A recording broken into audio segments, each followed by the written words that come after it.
Hello world, it's your boy Wall Street here from Sobe Premiere Entertainment, and I'm here with the three writers that just dropped 3 of our best stories on the digital mag that we have. So we're going to go over them, talk about them a little bit more. I'm here with Secquay Gordon, Andrew Calder, and Diallo Williams. So we're just going to go ahead and jump right into it. Diallo, we're going to start with you. The myth of black on black crime, and I mean, my main question right there is, what is the myth? Because I mean, every time I look on the TV, it's another brother killing another brother. So you got to tell me something about that. Well, the myth of black on black crime is not so much, okay, yeah, there is black on black crime, you know, but the term black on black crime itself gives the impression that there is no such thing as white on white crime also, or there's no Latino on Latino crime.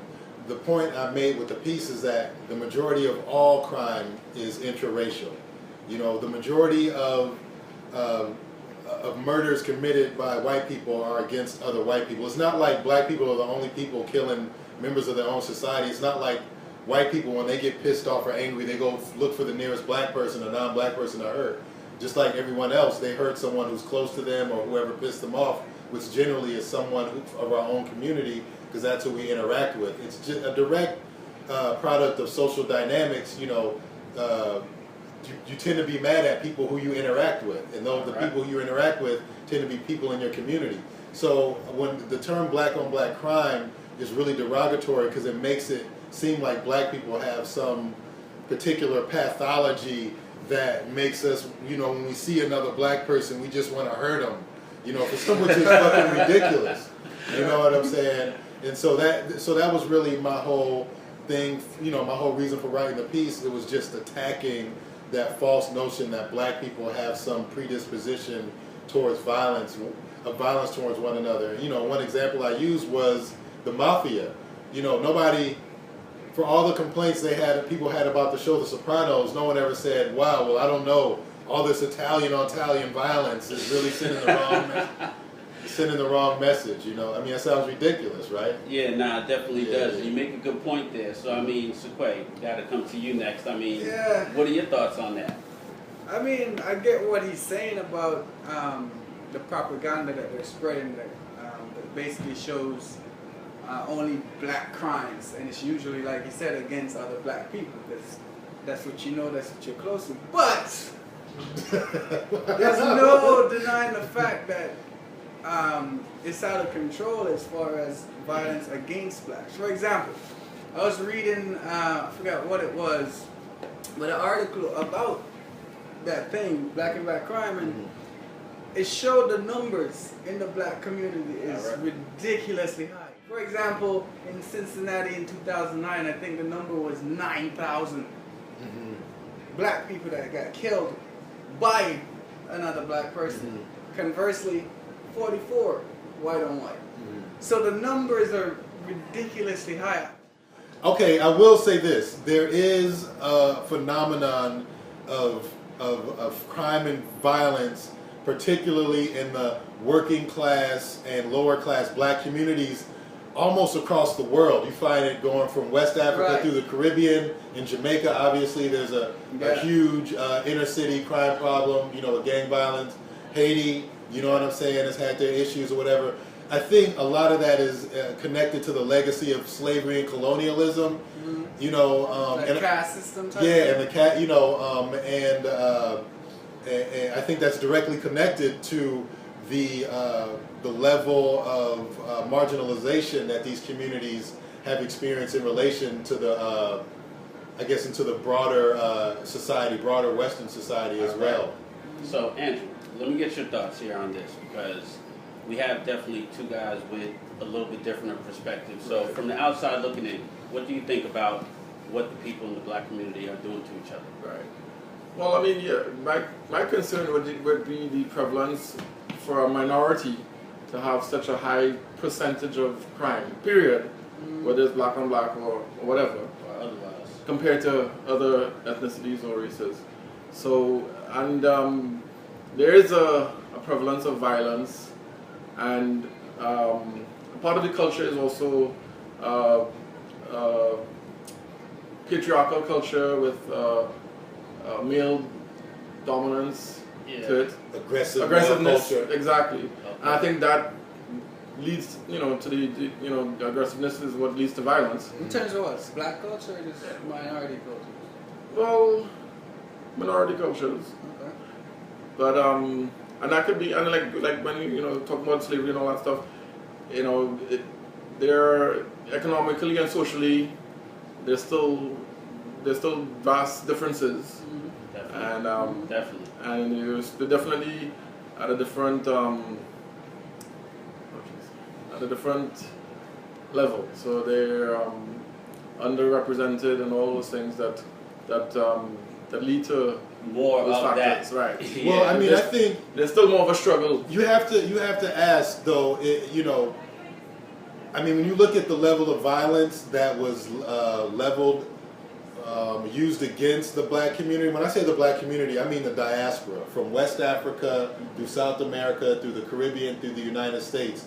The level of violence that was perpetuated through colonialism, through slavery, through segregation, economic, physical exploitation. So did you think at a certain point does that violence become internalized culturally to where that's the way you talk, that's the way, well, that's the way culturally, that's the way you learn how to deal with problems. Because the way, anytime up until about, 50 years ago, all black people were basically under the threat of brutal violence. Yeah. Yeah. Yeah. Sure. You know what I mean?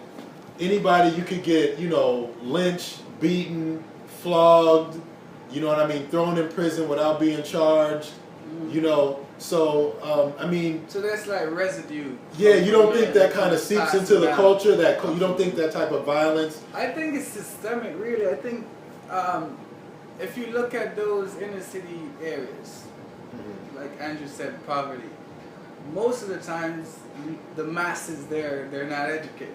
Yeah, education And that's definitely a big has a lot piece to do because with once you know better, you tend to kind of do better. Historically, most of the time. So that has a huge piece, and it's all that's included. The residue from being under the control of white supremacy, to education, to poverty, to limited opportunities, to them going to jail more often than anybody else for similar crimes. I mean, at some point you get angry. At some point you just say, yo, whatever. Right. And then Straight up. what you're seeing on TV, like you said, and I think this is where your article stemmed from, that's what you see on TV, only those things. To the point now, I'm in the car driving, and I forgot the radio station, I think 99 Jams or something, but they have a game show where they tell you the crime and you have to guess the race of the crime. Oh, yeah, I heard that. It's so like conditioned to think. Right. And automatic, if it's a shooting crime, almost every caller, black or Latino. Right. You know what I mean? So it's like... But when we have, and that's the thing about perspective though, because this is during the time when we have almost on a weekly, if not, bi-weekly basis, we hear in the news about some spectacular massacre, right? Committed by some angry white guy. Right. And when you look at the totality of crimes committed by white people over time, but see, that's the thing is, when you say a crime by a white person, you don't say crime by white people, it's just crime. But then when a black person commits a crime, it's automatically an indictment against all black people. You know what I'm saying? So that's my main thing. I'm from Jamaica, so... Now, let's got to cut on that point. Right. I'm loving the combo, Right. definitely loving the combo. But I definitely wanted to take it to Andrew's story for a second and take a look at things here. Now, you did a story on Dubai, definitely a good piece there, that it's not all glitz and glamour. Now, again, that's definitely not what I see anytime I see a representation of Dubai, and that is definitely a place I have high on my list to visit, real high. So, if I do ever get a chance to hit up Dubai, man, like, give me a little inside scoop on what else I might be in store for. Well, I mean, I'm sure you will have a good experience visiting Dubai, but the whole point of my story was to show what people don't know about what they don't see. And the fact that these sultans and people that run Dubai, their regard for humanity is negligible. If you're not royalty, you're nobody. So the way they treat humans, they may not, as a visitor, they wouldn't treat you like that, but they don't think of you as human. They don't regard you, if you're not royalty, you're nobody to them. And if you did something that crossed them, you could disappear easily. I'm just saying. So it's definitely a regime style type situation over there. And it's that way throughout the whole oil-rich countries in the Middle East. That's how those ruling class view anybody below them as not human. Less than human, you know. And that's definitely not what's portrayed. Not at all. And they in fact, they take great lengths to portray that image. Like with the police, they're like, oh, our police drive Murcielagos and Bugattis. Look how we treat them. But that's not the case. You know, I don't know why they choose to project that image, but it's not real. Wow. All right. So let me get some thoughts on that from you guys. I mean, his story brought up some interesting points about, you know, behind the scenes, if you will, type of thing that's going on. But that's kind of true of any country, really. In the very old United States.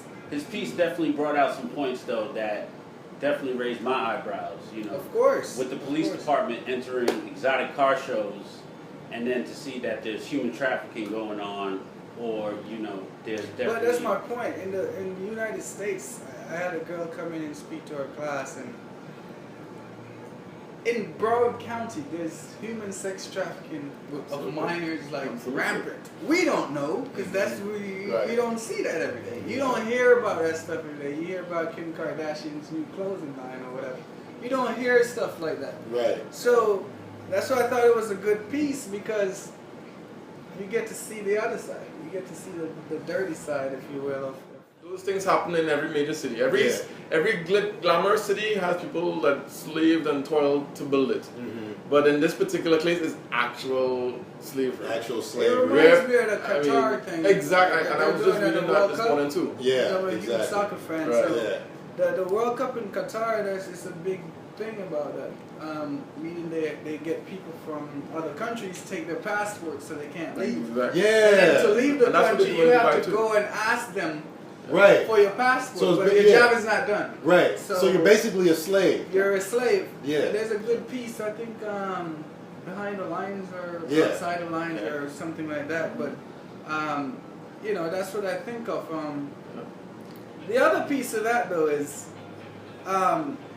with the whole Dubai thing. I think once we start the conversation that this is going on. Knowledge is power. If you know now that okay, there's another side to this thing. Yeah. I think bringing that to light will see some steps in the right direction. Maybe it won't disappear, but the whole point of your article for me is to bring this to light so that other people could share it. And I'm glad you wrote it, because to me Dubai was always a little bit creepy. You know, because anytime when I see like that level of wealth and opulence, you know what I mean? Yeah. Something behind And you know, it's just something was just, to me, just unnerved me about like the sailboat building and like that subdivision that they built on the Palm Island. that's out in the middle of the ocean. Yeah. I don't know, it's just over top. Yeah, it's just Over top, almost straight up. artificial, you know what I'm saying? So yeah, man. And my other point to it was there's a lot of suffering going on in the Middle East, and I feel that those oil-rich countries have the power and ability to help, and they choose totally not. turn a blind eye to it. Yeah. Yeah, that definitely says. And that's something to me that speaks volumes. Definitely. That they have their brothers in the Middle East that are suffering in Syria, in Iraq, wherever in the Middle East, and all they care about is showing their wealth. Anytime you see that level of wealth, you know, the indoor ski resorts, like the all glass restaurants 300 feet up in the air, I don't know, it's just a little unsettling. So, and when he wrote that piece, it was like, okay, Now that we makes get sense. some, Yeah, now you know what I mean. It's like Definitely. So we know now that the sailboat is drenched in blood. Mm-hmm. All right. It's like if you look back at Roman times, they had these magnificent palaces.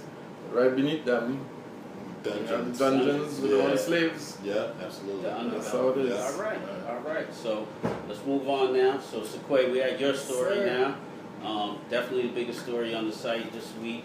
So that was major. Cool, thanks, man. The kitchen table, you know, very, very good piece on the importance of family dinners. So the main question with that is going to be, I mean, what is the importance of family dinner as it comes to, the family itself? Is that the difference between your son having a college degree or doing 25 to life? Is that the difference between your daughter walking the streets or, in a lawyer's office? I mean, what is the importance of family dinner? I think it's more of a metaphor, the kitchen table. Obviously, growing up, it's something I actually did. Sit with the family, and it's something I would still encourage. But it's more of a metaphor for being close with the family. So regardless if you're a type of family that sits in the kitchen or have the time to sit in the kitchen table, or you're the type of family that hangs out on the porch every Sunday and drink coffee or whatever. That's what I remember. The whole point is, I don't want to fit everybody into one box saying you have to sit at a kitchen table. The whole point is do something together that you guys are communicating, because that's the difference between somebody storing up problems, feeling like they have no support, Feeling alienated. going to the wrong person for support, and then end up doing 25 to life. Okay. Or knowing I have the support of my family, no matter what the topic is, talking to them, hanging out with them, that camaraderie, and go to college. You know what I mean? So that's the difference. So no matter the mold that you do, whether it's the kitchen table, cooking together, or sitting down and just having conversations together, that's what's important, not the actual table. Right, yeah. Also, another piece is the importance of distraction, like not letting distractions take away from family time, relationship time. Because if you notice nowadays, man, the phone is like glued. The other day, I left the house without my phone, and they're like, oh my God. You know what I mean? Yeah, you turn in the middle of the freeway. You know what I freeway. mean? Like, everybody down. Type of thing. But I'm saying that you get so used to having this thing, not just phone with the TV and just all these distractions, we forget what's really important. When somebody is sitting in a coffin, you're not going to think, oh my God, this iPhone was cool. You're thinking about the relationship you have. Right, yeah, true. And I'm thinking about why is it that we wait till somebody is gone before we realize how important it is to spend some time with them. You know what I mean? So that's where it stemmed from, and me just being annoyed of seeing people just out there in the wrong place, the wrong time, and all it could possibly take is... And it leads to the wrong situation. Right. And all it could take is just sit down and have a dinner. Well, I mean, I agree, definitely agree that having that regular family meeting, whether it be, you guys every Saturday night you watch a movie together, or, you guys, hang out on the porch. In my family, I'm originally from the Midwest, hanging out on the front porch or the back porch is a huge thing. Right. Like everybody, and especially in the summertime, comes and hangs out on the front porch just for hours on end. You just talk, laugh about, every topic under the sun, hang out. So yeah, I definitely agree with that. Also, countless studies have been done about the importance of having your children sit down at the table every night, and that's how tradition. How stabilizing that is. How children who do that, do better in school, tend to have better grades, all those things. Now, that being said, I have a theory as to why it's so hard now to do that, as to why this structure is breaking down. And in my opinion, I believe strongly that is a direct correlation of income inequality. Really? The fact that you have to have mom and dad have to work sometimes 2 jobs each in order to maintain a household. The same household that that was able to be maintained by one income 40 years ago requires sometimes 3 times that much now to be maintained. You know, I mean, everything's going on. We don't have to go into that, and the prices and salaries and wages haven't. So it's like, you know, I find this issue in my own family. It's like either I'm gone or my wife's gone. Either I'm at work or she's at work. So either, you know, one of us is making dinner and leaving it on the stove. Okay, you sit down and feed the kids. But there's really, and this is a lot of families, they just don't have time to do that anymore. You know, because we have to work so damn much. You know what I mean? Just to make ends meet. You know? I mean, 50 years ago, Dad could work a basic job at a factory and you wouldn't be rich, but there would be enough to feed a family of 5, you know what I'm saying? And Mom would have time to start dinner, or even, and I'm not saying it has to be Mom because that's a whole other, whoever, one person. You're not gonna go. One or the other. But one or the other could stay home and do all that stuff. I just think now, because income inequality is such an overbearing factor in everything, you know what I mean? And we're nickeled and dimed so much, and you know, we have to get out, and everyone has to work and hustle and scrape so hard that there's no time just to sit and relax. And I think that's one of the main problems, you know what I mean, is that everybody's on the go. That's why you see people, they always think there's something they got to be checking. Everyone's thinking about the next phone call, the next appointment, the next meeting, you know what I mean? That, but I also think that you make time for what's important. I think that because of these distractions and because, you know, I have to get the bigger TV or the internet or the this, which is necessary in this day and age, let's be honest. But I think because we're on the pursuit to get the next thing, that is why we for most people, have to work the 2 or 3 jobs. And that's not to say there are not families out there that's literally just poverty, where you have to work that many jobs to make, just to get food on the table, you know what I mean? But I think even back 40, 50 years ago, when Dad worked and his income was minimal, and he was still able to come home and sit and eat and check up on the kids and whatever it is, but that was I think it's like a pastime where the family values were valued. I think now it's more individualized, based on society. You know what I mean?